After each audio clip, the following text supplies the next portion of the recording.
and but nothing else. Just a random share giveaway whenever you get to it. I don't know. I didn't really discuss with Jordan how long. Or when we're going to do the random share giveaway. Maybe after, probably when we come back from a commercial at around 6:20ish. 6:25. I'm going to do a commercial, and 7:50, 7:55. 7:55. I'm sorry, 6:55. Okay. So probably when we get back from that commercial. Right. So you think you're going to go an hour? I'll go at least an hour. At least an hour. So after we get back from that, we'll do the random share giveaway. All right. Okay. Other than that, if you see any good questions come in, let me know. I don't know what. All right. I don't know what they're going to. Well, do you have a pen? Give me that. I don't know what you think a good question might be. Well, I don't know. I don't have any paper for you in here. I need this. I'll go get a piece. You can go get some. Or what about what's underneath that gas tank right there? Isn't there a clipboard underneath that? The red tank up there, right? The one with the red stripe, the 75 tank, right there. Isn't there a clipboard underneath it? Yeah. All right? Yep. Don't dent any tanks. No. I got enough dents. No. But I know somebody who can fix.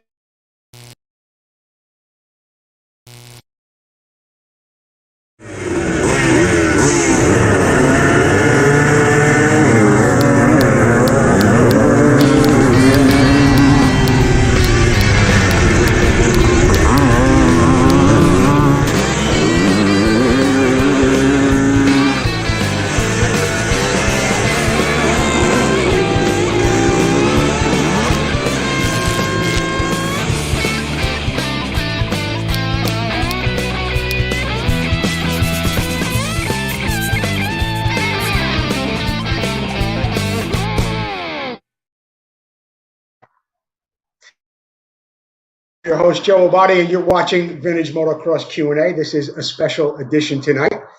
My guest in just a few moments will be Don Kudalski. But in the meantime, I want to tell you to keep sharing the show and share it with your friends. Whether you're on Facebook or you're on YouTube, keep sharing the show. We will have a random share giveaway winner a little bit later on, and we'll give you a sticker sheet just like this. So keep sharing the show, and we'll have a winner a little bit later on. Don't forget to subscribe to our YouTube channel. It's going really well, but we could always use some help there. When you subscribe to our YouTube channel, you get a little alert just like this. It tells you when we're live on the air. You can catch all of our past shows there and all of our interviews.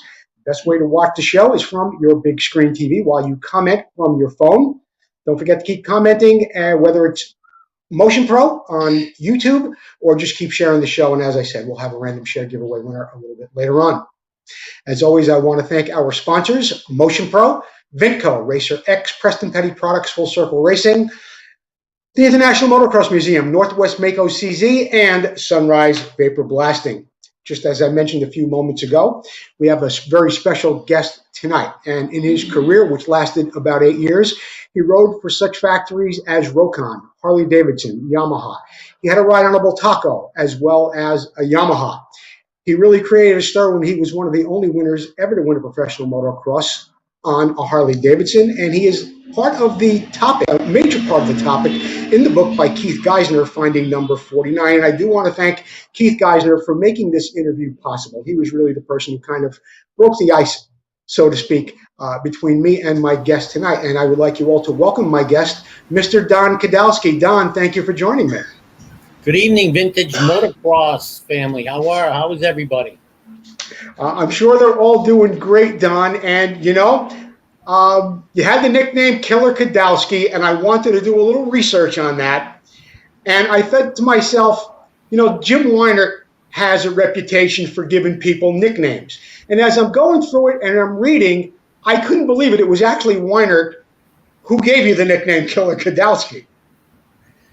We were racing at the Astrodome, 1970, early 75 on the Rokon.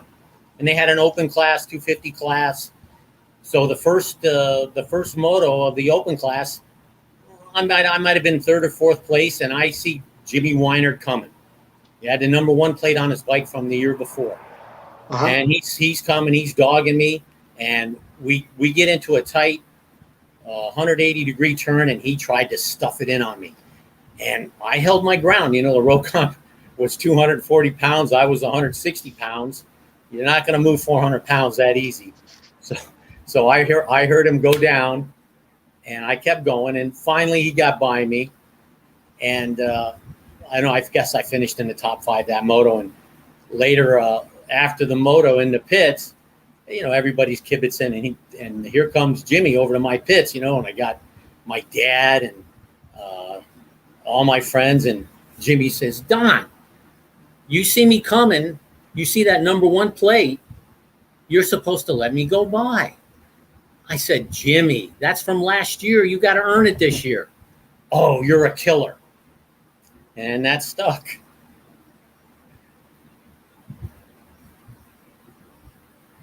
So now that was a picture of Doug Haas and his Rokon at Daytona. Oh, okay. Yeah, we can stop the slides if you see something and you want to tell me a little bit about it.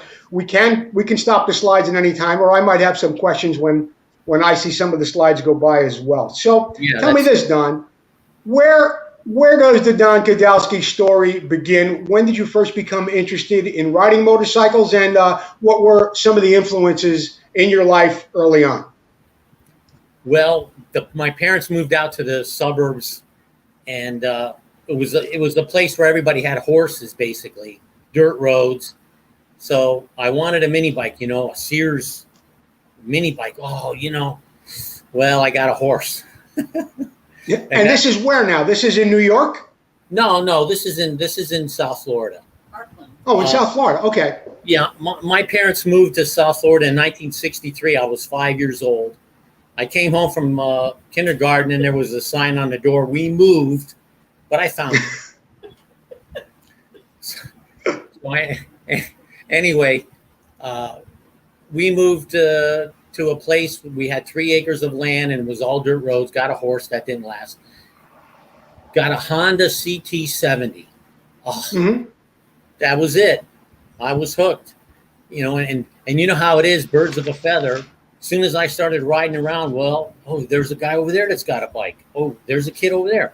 So you get a congregation of kids that had dirt bikes, and that might have been the jersey I wore at Anaheim when I won that support class, the Supercross, fall of '75 on a Works Honda.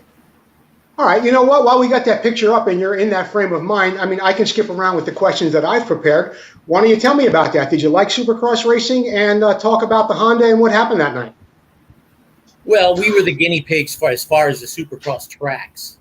And many times at the riders' meetings, we'd all have to get together and say, "Look, this jump here is just a little too radical." They would send us up straight up in the air, and we'd land flat, and the G-forces were just, you'd feel it in your spine.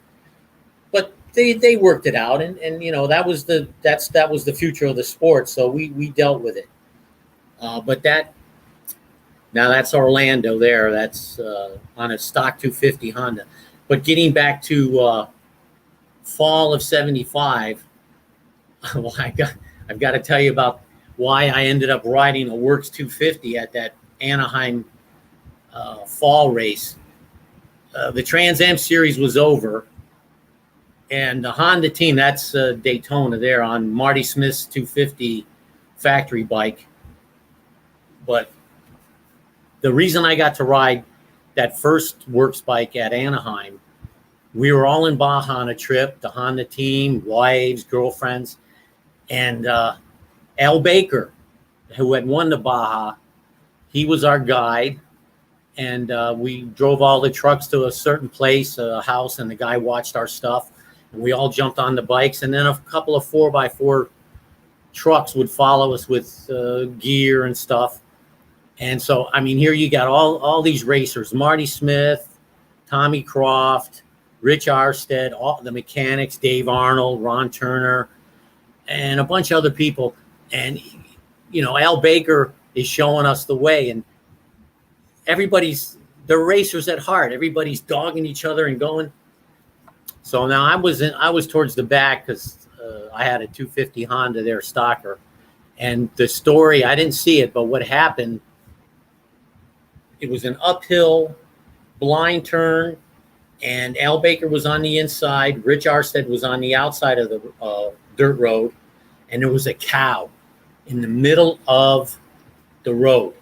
Well, Baker ducked to the inside, and poor Rich, he had nowhere to go but over this cliff, maybe 30 feet. Poor guy busted his leg. So they got him to the hospital. Everything was okay. He was all right. So Yeah. that was the bike that he was supposed to ride at Anaheim like about 2 or 3 weeks later. So then Steve Whitmore, the mechanic, he took me out to some stadium local tracks, and we worked getting that bike dialed in, and he worked with me in it. I mean, it was Steve Whitmore or Steve Whitmore or Steve Whitelock? Oh boy. Maybe Now, it was Steve. he was a I don't Honda. mean. Okay, I think it was Steve Whitelock, but that's okay. Yeah. Maybe I'm wrong. Well, yeah, he was with Team Honda. You know, it's been so long, and that was the only time he wrenched for me because he was Rich's mechanic. Right. But Okay. that bike was wonderful. I mean, night and day compared to the stocker. Sure. So, Don, I do, of course, want to continue on with your time at Honda and other brands as well. You know what, though? Can you see this picture right here? Yes, sir. You can see that. Okay. Yeah. Very famous picture. I think it is in fact, I'm sure it is, the Nationals 1976, an extremely heated year between Marty Smith and Bob Hanna. You're in the mix in there, and there's a lot of other guys too. What can you tell me about this day? Because in one of these races, you actually got a third overall on the 125s. Was it this day? Second place overall that day. I'm sorry, second overall. Was it this day? Yes, sir. Father's Day, 1976, Midland, Michigan, just north of Detroit. Had never been to that track. When we drove into the track, my friend and mechanic that grew up with me in South Florida, Mike Massey, he said my face lit up like a Christmas tree. It looked just like the track that I began racing at in South Florida. So I'm riding, that's pretty much a FMF CR 125. Thank God for FMF, the pipe, the head, might have had a cylinder on it, bigger carb, and wow, it really helped. But it was a sandy track. And the first moto, I was dicing it out with those guys, and I got arm pump. Man, I don't ever remember getting that. It was strange. I don't know, maybe it was the nerves. So I took a fourth the first moto. And I think Bob had won every moto that season so far. And Marty was getting a little worried because his record was on the line from the year before. So second moto, I got a good start again. And Hannah and I are going at it. And I mean, back and forth. And finally I said, that's it. I just held it open over this jump. And I'm sure if he remembers, I probably was all over the place, but I just hung on. And finally, after another couple of laps, his mechanics gave him the sign that he didn't need to beat me in that moto for the overall win. So I went on to win that moto and took a second overall. And boy, Honda was happy that I broke that streak and kept Marty's streak from the year before alive. You know, Don, you had a lot of great races at the professional level. Obviously, we're going to be talking more about that. But I want to know about your first race. Where did you begin as an amateur in motocross? How long were you an amateur? And what do you remember about your first days of racing motocross? Well, my dad was in the tile business, and I think what we did, we tiled the showroom at the Deerfield Suzuki motorcycle shop. Okay. So we would buy motorcycles there, and I started on a 250. The younger kids were in the 125 class, and you had to hop up to 125. Everybody was working, and so we decided that the 250 was better for me. I was, 165 pounds, so I was strong enough for the 250. first race, 250 novice, 250 Suzuki, 72. My parents made me wait till I turned 15, and I got a second place overall, my first race, and that was it. I was hooked.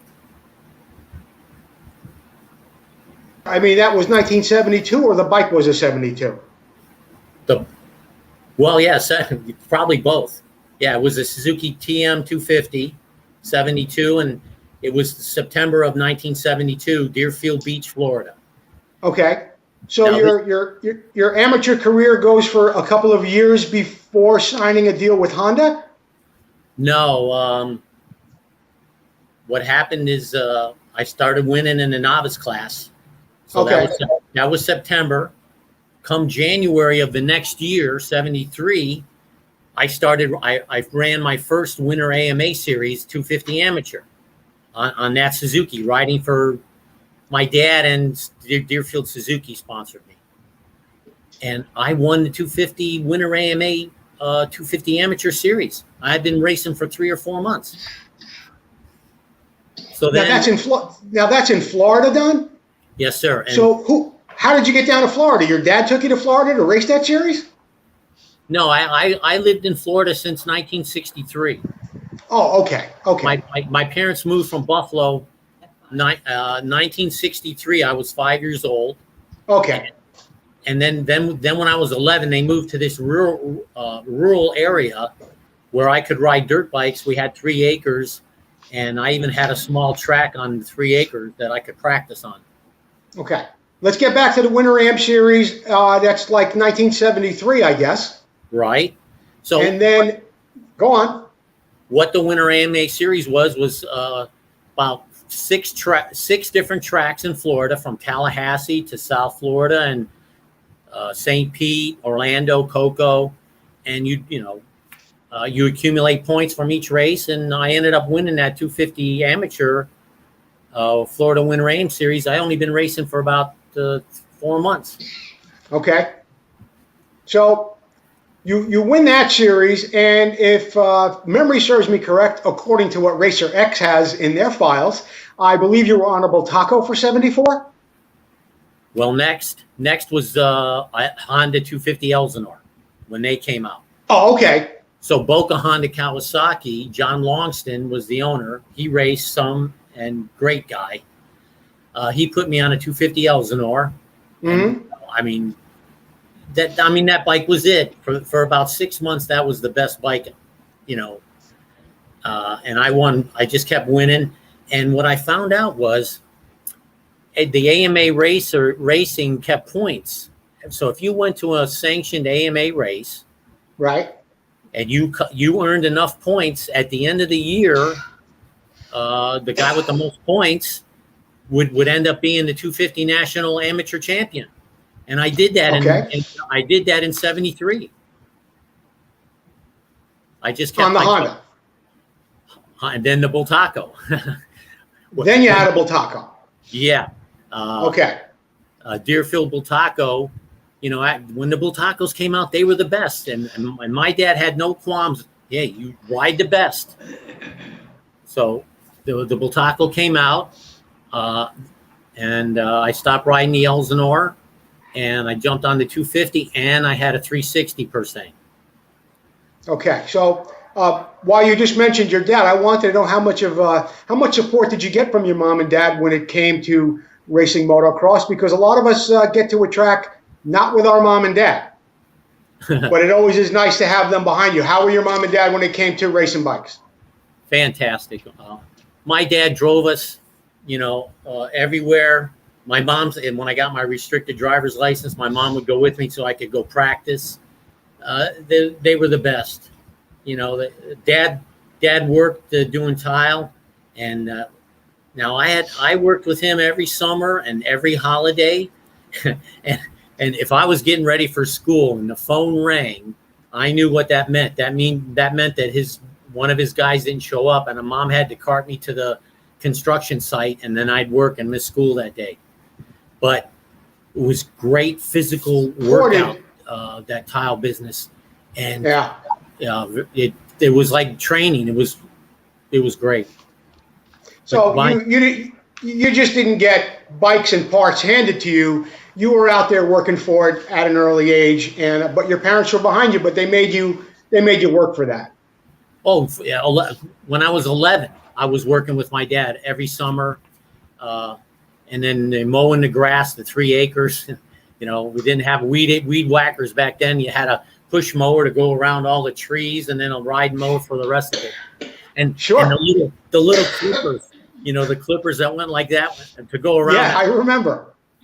I do remember the whole 3 acres and everything the way my dad wanted it. It took me 3.5, 4 hours, and that was really going to town. I had it down to about 4 hours. Now, Don, your dad sounds like a hands-on guy with the tile business. You helped him. It makes me ask or think about the question, what about when it came to working on your bikes? Did you work on your own bikes at that time? Were you doing your own wrenching and stuff like that? Absolutely. You know, not a lot had to be done to the bikes. Just regular maintenance. You know, the chains had to be cleaned, air cleaners naturally, check the spokes, regular maintenance. Later on, I could do a top end, put a piston and rings in. I never really had the need to split any cases. That after I got sponsored, if something like that needed to be done, the mechanics did it at the shop. Okay. Hey Don, let me go ahead. Well, sure. I think it helps a rider to know, what's going on with the bike. Of course. And keep it in tip-top shape. And I always had a practice bike. That the race bike was only for Sunday, and the practice bike, ride it all week. So you had to take care of that because, I was riding that thing like crazy. All right. Hey, Don, we're going to take a little commercial break right here. We'll be back in just a half a minute, and we'll continue on with our interview with Don Kudalski. Super. We'll be right back.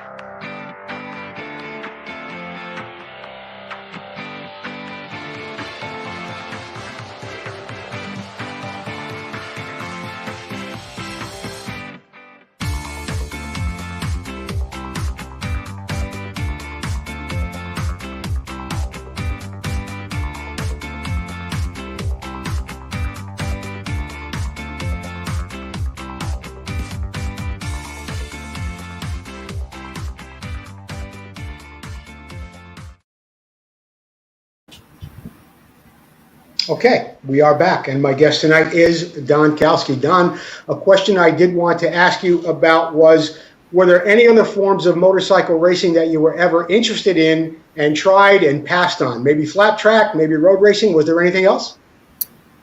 I ran an Enduro in West Palm Beach on a Suzuki 250 Enduro. Mm-hmm. And must have been 2 or 3 feet of water in a lot of places, and it was fun. but that bike was pretty much ruined when we were done. I think I got a 4th that day, and it was okay, but I preferred the motocross. I tried flat tracking once on a Hodaka 100. Oh, really? There was a guy, my best friend rode a Hodaka, mm-hmm. and the shop that helped him out, we'd go down there from time to time, and the guy says, "Hey, Don, come on. It would help me out at the shop, run this." And so I did. I think I got a 4th place, and it was a lot of fun, but I didn't have it for sliding around like that, like those other guys. What about some sponsors early on, Don? I mean, before your first factory ride was with Honda? Well, no, Rokon. Oh, okay. Then let's talk about the Rokon, because I know there are a lot of people that are interested in that bike. Very few people rode one. Very few people had success on them, although they did have some success in international 6-day international 6. A few other people, but let's talk about the Rokon ride. Of all the people in the world and all the guys that were riding motocross and all the bikes that there were, how did Don Kudalski wind up on a Rokon? I was riding a Mako for a shop in Palm Beach. Jimmy Walker, his dad, and Jimmy Hodges, great guys. Mr. Walker had a shop. Yeah, there you go, pull start. Yeah. I forget the guy's name that somebody stopped riding the Rokon and they offered it to me. You want to try it? And I think the track was in Ocala. And I jumped on that thing and I won the first open expert moto. And then unfortunately we got to the starting line for the second moto and they're pulling on that thing and pulling on it. It wouldn't start. The capacitor for the points. Yeah. Something there, it messed up. So I missed the second moto. So I said, okay, let's give this thing a try. And it was great in the sand and in the mud. It was heavy. It got down underneath the loose dirt and it got good traction and it had good power and we could adjust the springs and the type of pulleys we were using in the torque converter and the rear pulley. And you could change the way the power came on and the rear sprocket we could change and stuff. I just took to it. I thought it was a great bike. So you're a factory sponsored Rokon rider. Who's your mechanic? How many races did you ride in that bike? And what were some of your other success stories with it? Well, I rode it for a couple of months at the end of '74. Okay. And then the Winter AMA series started '75. So I'm running the open class against Tony DiStefano, Mike Hartwig, and a bunch of other good guys. And Tony D and I are going at it. I mean, it was neck and neck. I won St. Pete, but then unfortunately at the race in Ocala, and I'm kind of foggy on this, I fell down near a jump, a small jump, and they said when I got up, I bypassed this jump, and some of the Suzuki people saw it, and they protested me, and I got docked a lap just for going around the jump. I mean, nowadays you see these guys, if you're not advanced, So unfortunately, I lost a lot of points that day because I think I could have beat Tony D in the overall for that series. In the Winter AM series, yeah. Yeah, and mechanics, they were mostly friends. David Palmer was a guy that helped me out a lot. He was a racer that knew the walkers, and he was a pretty good guy. And he wasn't an expert mechanic, but he was good. And we kept that Rokon going. And then, like I said, then the Daytona is the first Supercross after the Winter Am. And I was really looking forward to Daytona on the Rokon. And you probably remember years ago, they would run that track across the pit road, and go around the back there where they park their cars, and you'd come back. Well, first moto I'm going, and I was doing pretty good, and I hit that pavement and the chain broke. So second moto, we put a new chain on it. Same thing, because the rear wheel's spinning and you hit that pavement, and so they said, we got a chain for you in the third moto. You're not going to break the chain. Great. I broke the transfer case. The engineers from Rokon were there. They said, never, ever has anybody broke that transfer case. It's where the rear torque, where the rear pulley transferred that power to the countershaft sprocket. Yes. So that was it for Daytona. And then the next race was Houston, and I did pretty good there. And that's where Jimmy Weiner tried to pass me. And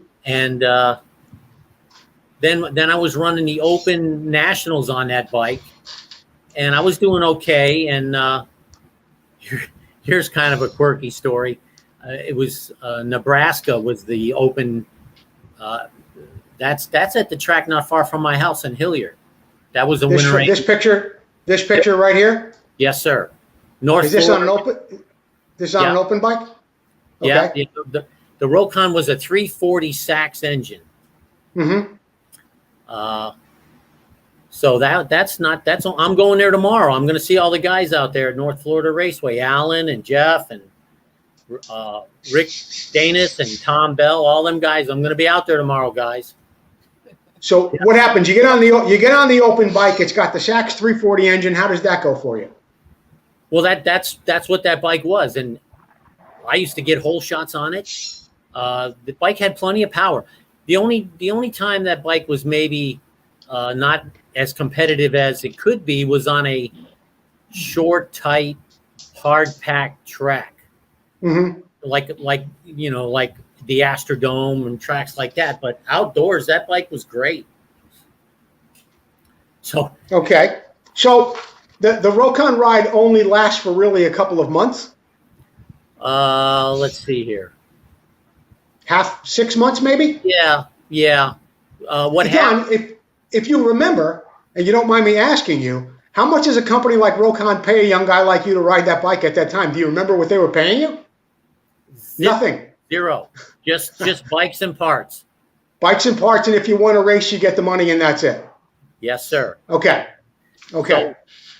So what happens is around towards the middle of the open nationals, somebody figured out, now how can a guy on a Rokon be competitive? Nobody can be competitive on a Rokon. They figured out by the rules that Rokon was 10 cc's under the minimum limit, 340, and it needed to be 351 or more. Okay. So they protest me about that. So obviously I was giving them a scare. Obviously, your engine was too small. Yeah. Is that what they're saying?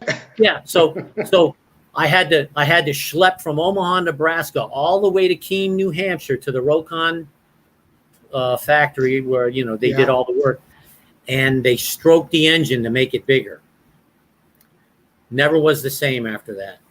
It wasn't as good. It just, there was something about it. The power changed.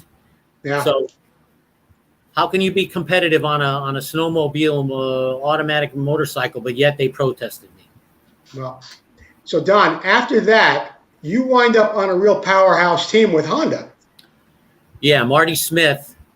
I mean, you had Marty, Rich Irstead. I don't know if you were there at the same time. I think you were, as Rex Staten and a few other guys. Maybe not. Maybe that was after Staten. But you certainly had. Was Pierre there at that time? Cars Makers? Yes, sir. Okay. So this is the summer of '75, and Marty befriended me. He, I don't know. We hit it off, and he nicknamed me Rokon Roke. He'd call me Roke. Marty Smith did. Yeah, he never called me Killer. Roke. So Honda says, come out to that Super Bowl of motocross in '75 and sign a contract, and we'll get you set up. So mom, dad, my little sister, and we jump in the van. 57 hours straight we drive to L.A. Ay. So we get to L.A. and it's the middle of the week. I call Marty. Hey, I'm in town. I'm in L.A., Hey, come on down. We'll go riding, Marty says. All right. Okay. So I go to Marty's house. We load up a couple of 125s. Now, I never rode 125s. I never raced a 125, and I wasn't supposed to for Honda. I was a 250 rider. So anyway, first time I go riding with Marty Smith, we go to his practice track there. It's a little north of San Diego off I-5, and we park, and we get our gear on. And he says, follow me. We got to go a few miles up into the hills, and I got a track back there. So we're going, and Marty had a habit of, he would bunny hop the rear end of that 125 and rev it up, and when the rear wheel would hit the ground, he'd pummel you with roost. And, he'd be laughing. So sure.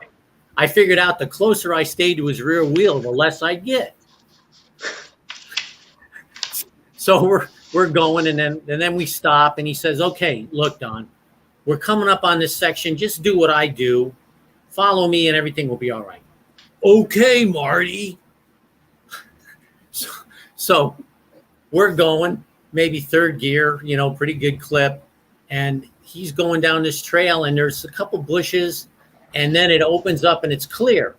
Well, he's maybe 10, 15 feet ahead of me, and all of a sudden he's disappearing. So it was a long downhill jump, sort of like a mini carousel jump from the LA Coliseum. Okay. And I didn't have any idea it was coming, and we land, and he's laughing, and I think it was kind of an initiation thing for him to do to me. And, and after that, or during that week, is when you signed with Honda and you wind up racing in one of your first Supercross races? No, and really, it was just a handshake, and once again, just parts and motorcycles, because I was just a support rider. Okay. No, Marty raced, and he had that bad crash at the end of the start straightaway that he missed the turn there. Anyway, the Trans Am, the 75 Trans Am series came up. Okay.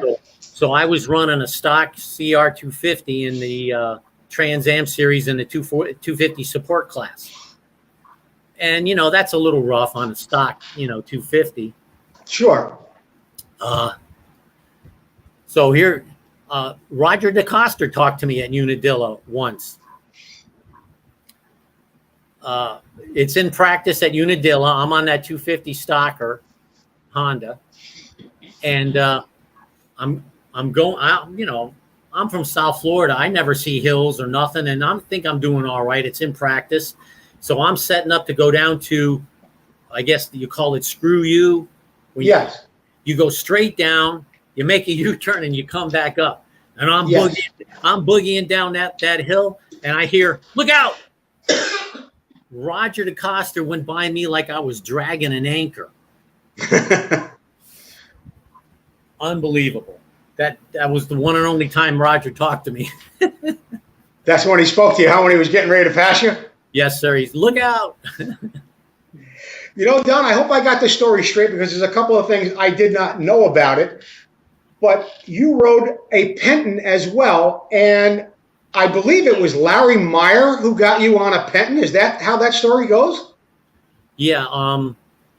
After that Midland, Michigan race where I beat Hannah in the second moto, Larry pulled me into his motorhome and said, "Hey, if you ever need, or you Honda thing doesn't work out, let me know." So we're getting a little bit ahead of ourselves. So then the fall, the Trans Am series was over with in 75, and I was still riding for Honda. We went on that trip to Baja, and that's where Rich had that accident. I got that. I got his factory Honda 250 for Anaheim, that fall race. I think that was the first time they did that in the fall, and they had a practice day a couple of days before the race, and I even had the stock bike out there, and I was going pretty good. And what they did was, the big class, you could ride anything you wanted, any size. So Marty decided to ride his 125, and then like Tony D was on, he might have been on an open bike, or at least a 250. So come race day, in practice, they timed everybody. Tony D had the fastest time. Marty had the second fastest time. I had the third fastest time. Mm-hmm. So I rode the support class on that 250 factory bike, and I won the first two motos. And I said to my friend and mechanic, I go, the only thing I haven't done is I haven't gotten a hole shot, in these. So I wanted that hole shot in the last moto. And I'm telling you that 250, I got that thing revved up. I hit third gear, and I wheelied. They said I wheelied all the way to the first corner, dropped the front wheel, and that was it. Gone. That was on the Honda? Yes, sir. Okay. That was the fall of 75.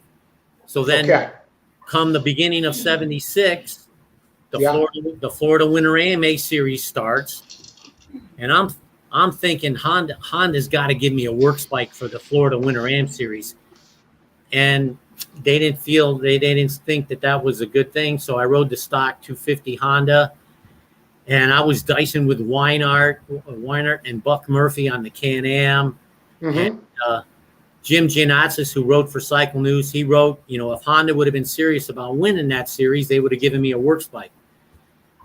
Because, I knew how to ride in the sand, and that bike I had to really override it. And the not so works bike there, that was at Daytona.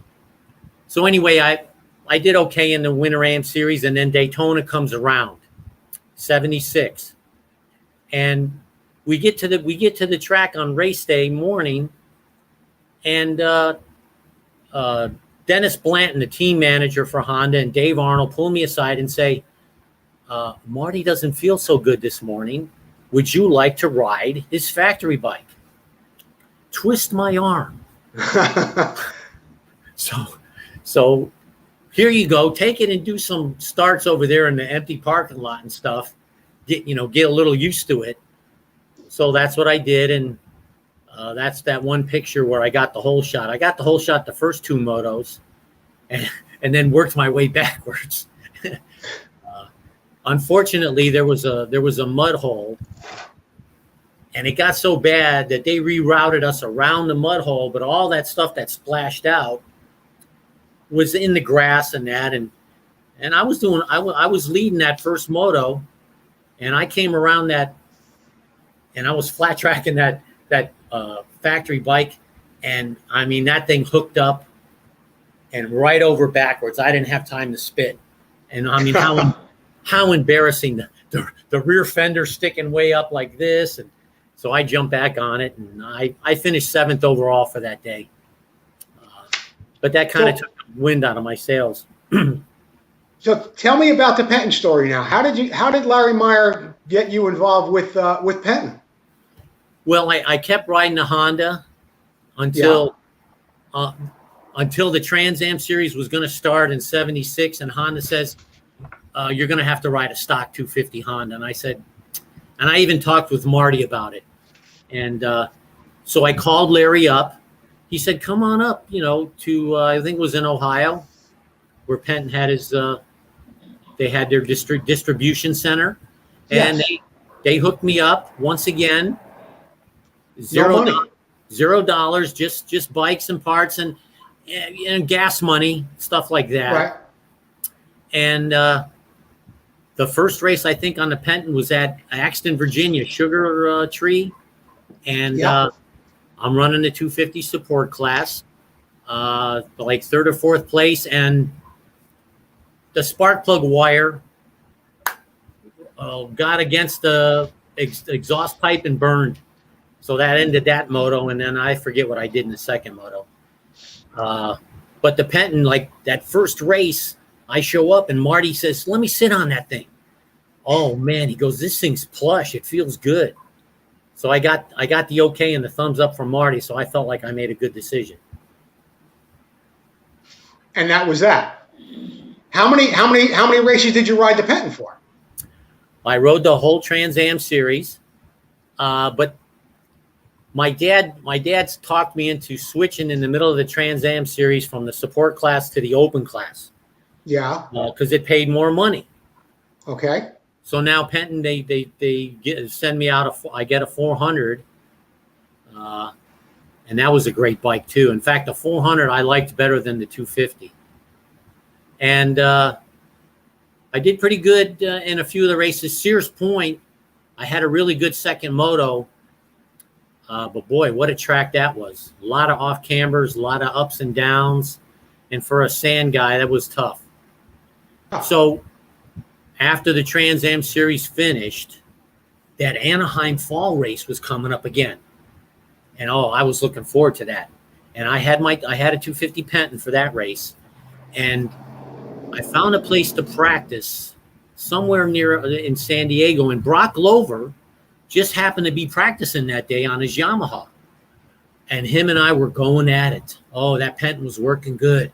And and I felt good. And I was right there. We were together, and I'm riding the bike back. We're done riding. I'm riding the bike back to the trucks down a fire road. Unfortunately, the bolt that held the brake rod that kept the hub from spinning around. Yeah, the brake anchor, sure. That bolt broke, spun that thing around, locked up the rear wheel, threw me over the bars, and I broke my wrist. Oh, and I tell you, I would have done good at that Anaheim race. I was ready for that. So that was. Go ahead. I'm sorry. Go on. Well, that was the fall of '76. So that ended 76's racing, and so then I started '77 on the Pentons, the Winter AMA Series, and in the open class, and I was winning everything on that 400 Penton. That bike worked great, and those were my tracks, and the Penton worked real good. And then Daytona, Penton said after Daytona that was it. They were shutting that down. And that was that. Right, and then Can-Am. The Can-Am deal happened before the Harley deal? Oh yeah, sure, yeah. The spring of '77, right after Daytona. Right. I think I was talking to Jimmy Ellis and his dad, and Mr. Ellis is a great guy, and he says I'll hook you up. I'll get you a couple of 250s. I says, hey, that's great. So then I started. There was the Black Widow there, Can-Am, and I had some good races on that especially in the stadium races, the Astrodome and then the Dallas Stadium with the hole in the roof. That was a great bike on short, tight courses. So were you really friendly with Jimmy Ellis and his dad? Did you guys train together up there in New England, or what happened? Sure. I went up to Jimmy's house, his dad's house, and we hung out and we rode together. And so Jimmy's showing me there's a long driveway going past the house, and then behind the house was where they had Mr. Ellis was in the garbage truck, pickup business. Okay. That was his business. So they had a big barn in the back. So as you went down towards the back of the property on this dirt road, it had an uphill, maybe a 10-foot uphill, and then it leveled off. And then there were trees on each side of the opening. So we get up there, and Jimmy Ellis says, you see up there about 10 feet up in the air, there's grooves in the tree, in the side of the tree. I go, what's that from? He says, that's from me jumping and the foot pegs hitting it. Really? I says, I'm not doing that. So he would fly up there and just cock the bike a little bit, and that foot peg would just scar the side of that tree. Unbelievable. I mean, the guy was something else. Don, we're going to take a little commercial break. We're going to hear from our sponsor, Vintco. When we come back, we're going to be talking about the bike everybody wants to hear about, your time at Harley-Davidson. So let's get a word in from Vintco. Also, when we come back, we're going to have our random share giveaway winner. We'll be right back with more Don Kudalski. Vintco, who already has a full line of vintage parts, now has air shocks that are an exact duplicate of the original air shocks so popular in the late 70s. So whether you're looking to build a full racer or museum showpiece, these shocks will give you that incredible 70s look and improve your bike's performance. These new air shocks are fully rebuildable with Vintco rebuild kits, and all shocks are hand assembled in the USA with all new components. Every component is brand new. Just like the originals, our air shocks are adjustable with 2 chambers, high and low pressure, giving you tremendous flexibility for settings of your bike suspension. The Vintco air shocks come fully assembled and ready for installation. Just add air or nitrogen. The kits include the manual and spacers. Visit Vintco.com to check out the air shocks and all that Vintco has to offer to help you get back on track and keep that ride going.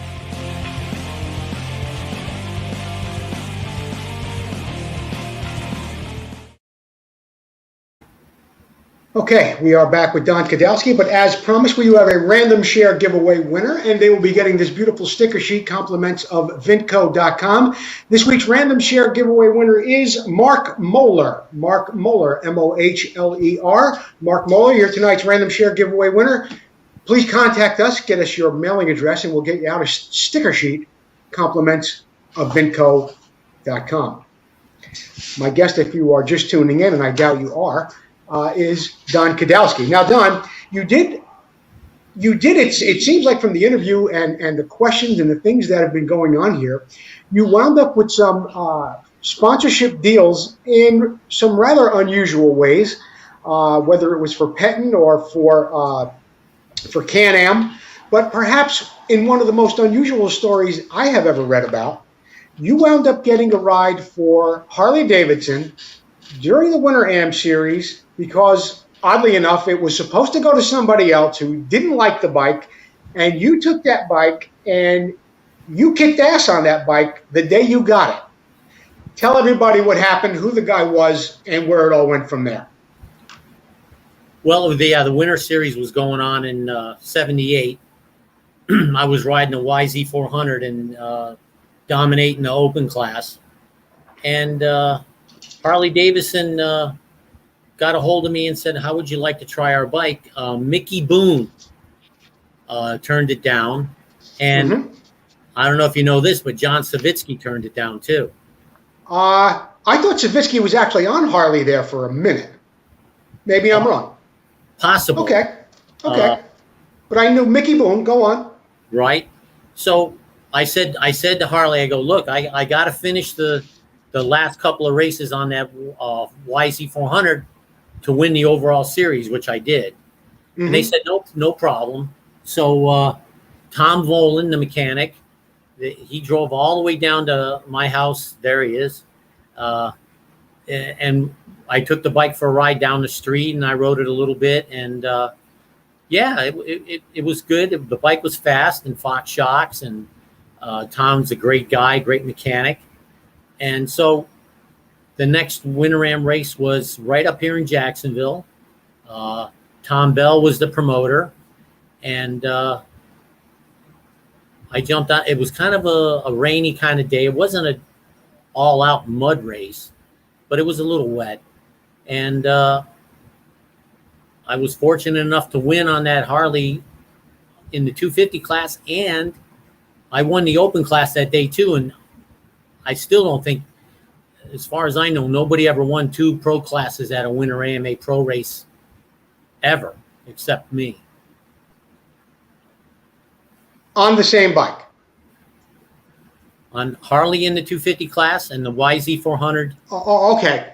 I thought you were saying that you rode the Harley in the open class too. I found it very, very well. It's not ironic and it's not unusual because I've read the book by Keith Geisner, like many of us have, and the topic of his book is, of course, finding number 49. What I didn't realize until, of course, I read the book a while ago when he gave it to me, when he was one of our product sponsors on the show, was that was actually your bike. The 49 bike was your bike. Yeah, I would think so, yeah. I mean, I wouldn't stake my life on it, but I'm pretty sure that is the bike. Okay. So what did you and Tom Volan have to do in order to keep that bike competitive, and how was it between you, Marty Tripes, and Rex Staten? I was wondering if you guys all get the same parts. Are you all feeling that the bike is great or that something about it is not so great? Talk to me about the energy and the team and what it was like during that time. Well, Rex and Marty rode the year before, and then I was the only one that they had in 78. So I never really had any interaction with Marty or Rex. I mean, I saw them once in a while, and we would say hello, and that's Bill Davidson. Boy, what a great day that was! Great guy. That was at Daytona this year at the Vintage race. What a day that was! So much fun. Great people. So Tom Volan, the man, that guy, he worked his butt off on that bike, just keeping it going. Here we are. My better half. Thank God for her. And the The bike was good. It had it was fast. It handled decent. I tended to push bikes. Sometimes I didn't know when to back off. And looking back on my career, I think there was times that I might have had a lot to do with a bike failing because I overrode it.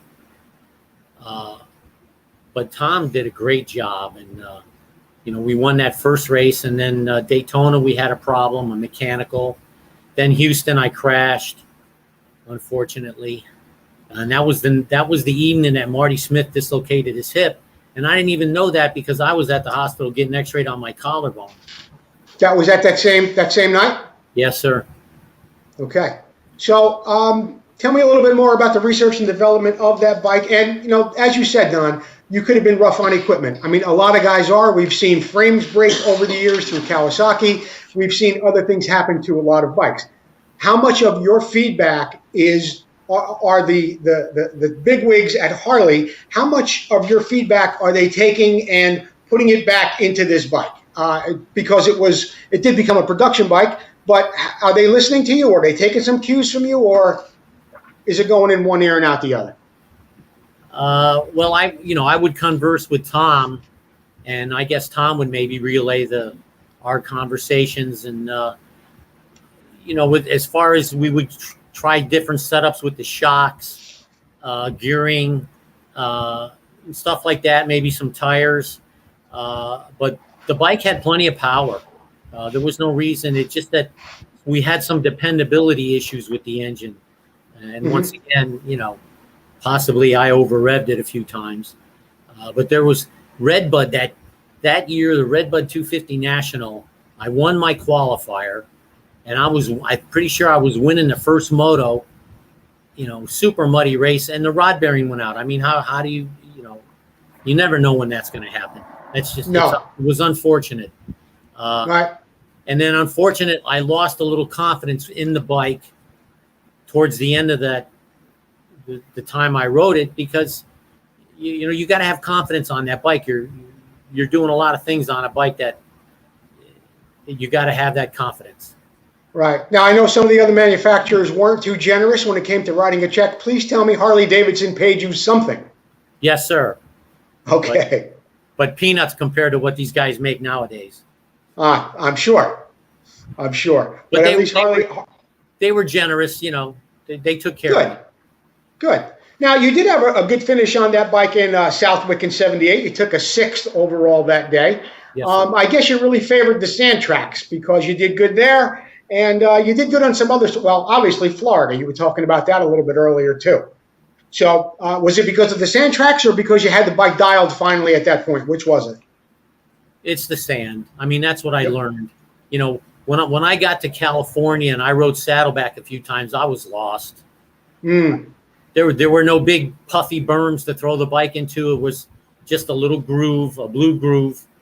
But after a while, learning to change to softer tires and maybe a bigger flywheel on the 250 crankshaft to mellow out the power. Right.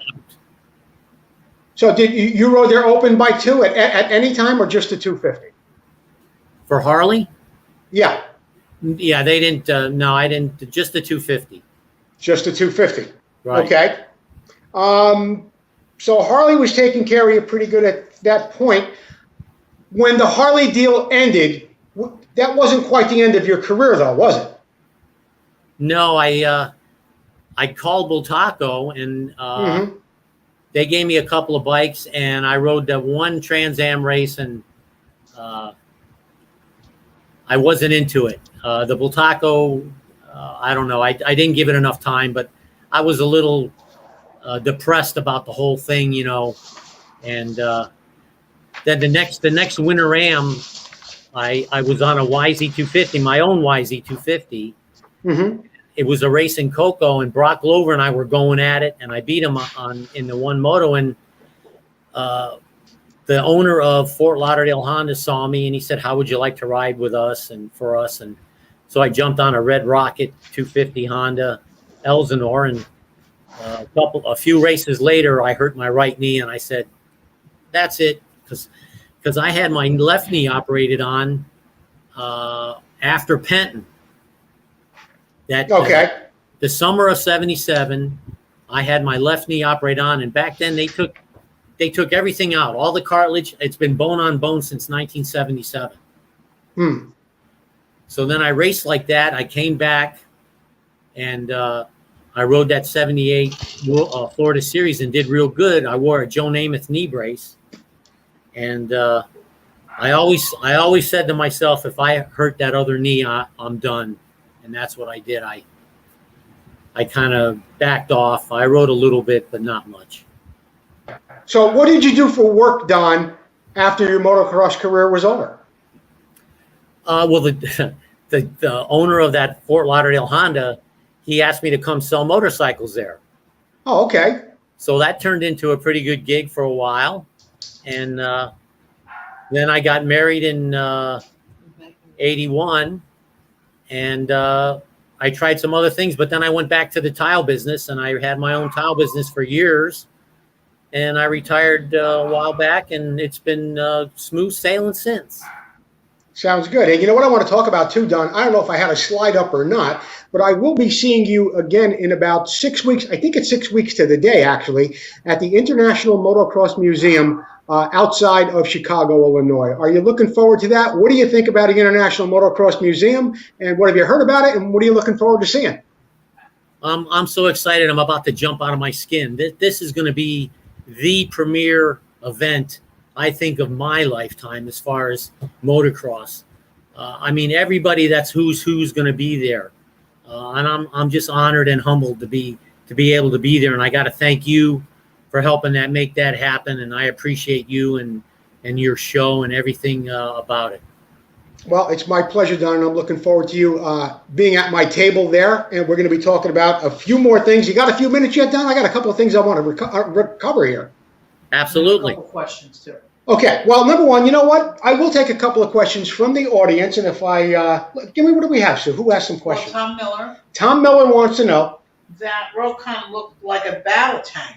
The Rokon looked like a battle tank? Yeah. Yeah. It hurts its back to even looking at it. But Yeah. he wants to know, what was it like on the track? Well, Tom Miller, who does have something to do with the International Motocross Museum, wanted to know what the Rokon was like on the track. You talked about it a little bit earlier, but let's answer Tom's question. What was the bike overall like on the track? We're going back to the Rokon now, Don.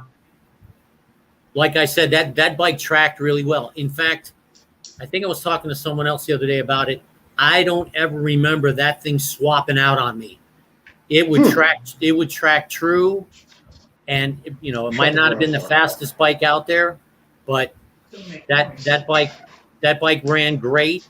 It handled good, and I think I just had something. Okay. I just wanted to prove something on that bike that I could ride it, and naturally I was young and strong.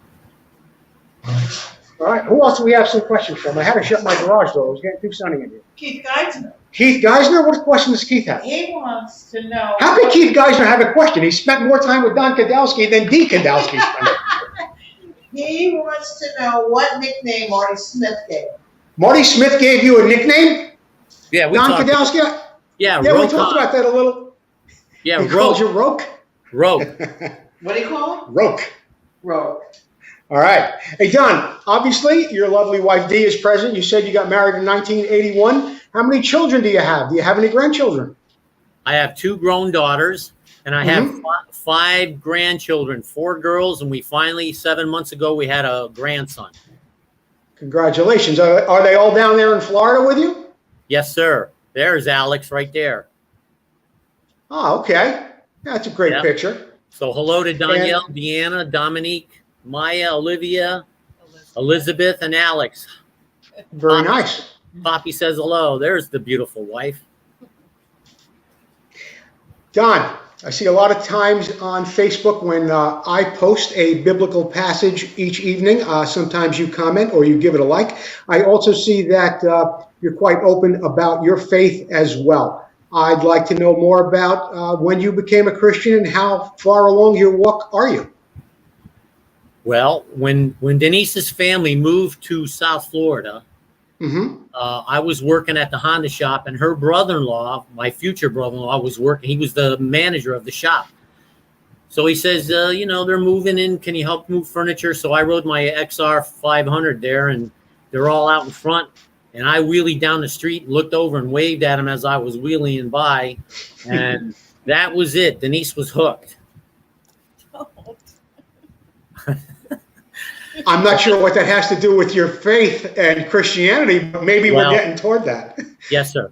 Her mom and dad were born again Christians. I was a Catholic. And they were talking to me about Jesus, and you have to accept Jesus in your heart. And, okay, I was carousing at the time, but finally, I wanted what they had. The family was happy.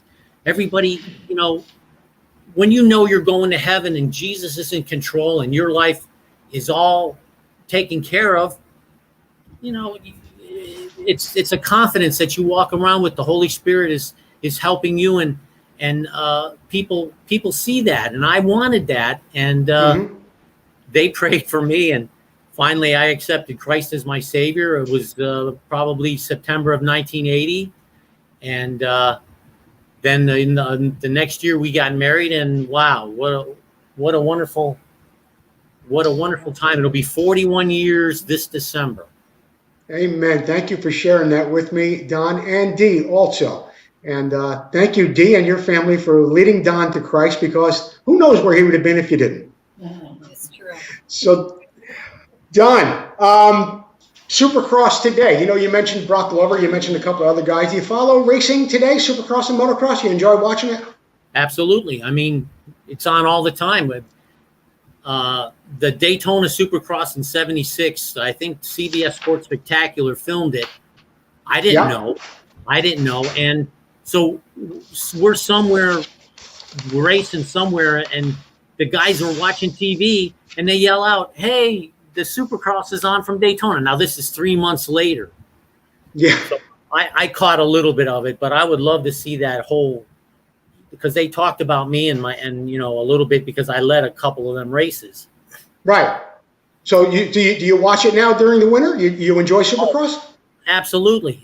These guys are so talented. They're so talented, and these bikes, fantastic. They're so fast, and they're in such great physical conditioning, and the aerobatics. Oh my goodness, the jumping. I don't know if I could do that. But then again, I think I do agree with you that their athleticism and the machinery that they are on is incredible, and it is superior.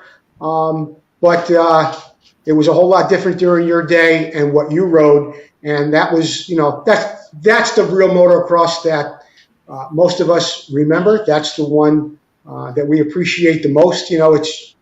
It'll always be just like I don't care if somebody mentions Mark McGuire from the St. Louis Cardinals hitting however many home runs he hit. Naturally, when he did that, I remembered Mickey Mantle, and when I talked about Mickey Mantle, my grandfather told me about Babe Ruth. So No matter how far we go back, there's always a different era when people did things a little bit differently, and it seemed that the riders and the athletes at that time were a lot grittier, a lot stronger, and they were out there doing it, many for no money, just for the love of the game, like you did at that time. Don, I am just about ready to wrap up, but I wanted to give you an opportunity. If there was some people that you would like to thank or anything at all that you would like to talk about, I'd like to give you a few minutes. The mic is open for whatever you might want to talk about.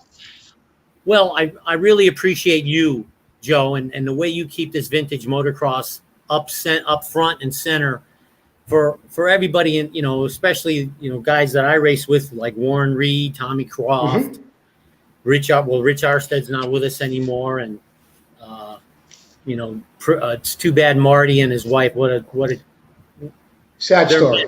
I miss them every day. Yeah. But Mason Boyd, a local rider here in Jacksonville that rides Harley vintage dirt bikes. Yes. He kept bothering me, and he got me out, to get me back into this. and naturally Keith Geisner and Pete Nunneman. Nunneman from I know Peter, New York State guy. Yeah, from Legends and Heroes. Yeah, and all the guys I raced with, Rex Staten and Marty Tripes, Pierre Carsmaker, and Roger. Yeah. I don't know if I'll be able to talk to these guys. I mean, these were the guys that I saw in the magazines when I was an amateur and had them posted up all in my room. And yeah, I'm going to be like that.